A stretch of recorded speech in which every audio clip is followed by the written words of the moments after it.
Chaguchut, Lum Kokamal, we Kokamal, Telunga Chagucho, Del Garamam, Telegunga Telepiu, Delta Chadak Bakon Ramamane.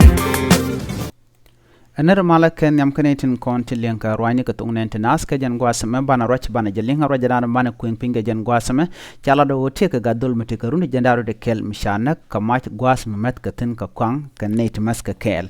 And Rajme Bana Jakulinka Loda, Kenyam, Mijiram Jidit Ken Chanalame, be gorgin be subscribe, keep Bijan Yuakanatin Koken, Kono Kono de Lare, de Canoe, Gwendan Conogor Conke decoten.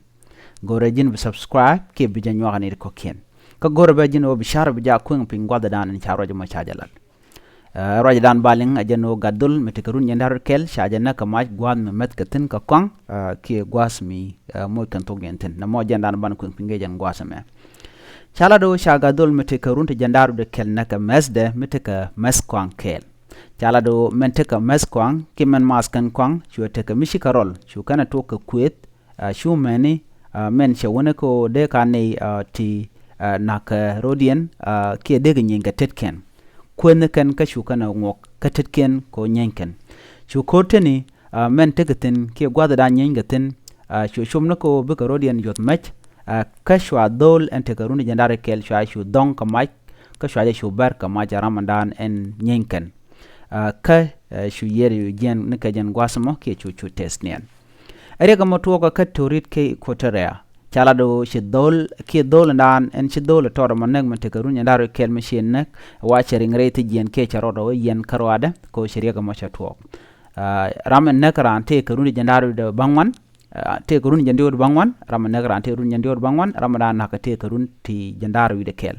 en gagdien we to gwat maskwang ke gwada dan maskatin ka kwang Chalado te ka maskwang wan ken gwada dan maskatin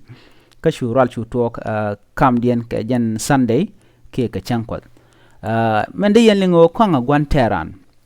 kwang shagwa kwang jega gati tiene shagwa o de ka maska kwang ke china chicken de maska kwang gwad miteken ka ngwant letken ka na me jere gran chore ladan o shineto shika mas ka kwang ka chiram kel chi yede shawotes nien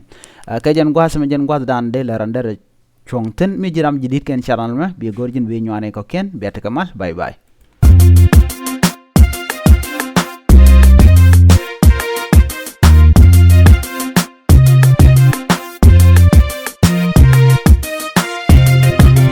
we chaguchut lum ko kamal we ko kamal telunga chagucho del garamam telegunga telepiu delta chadak pa kon ramamane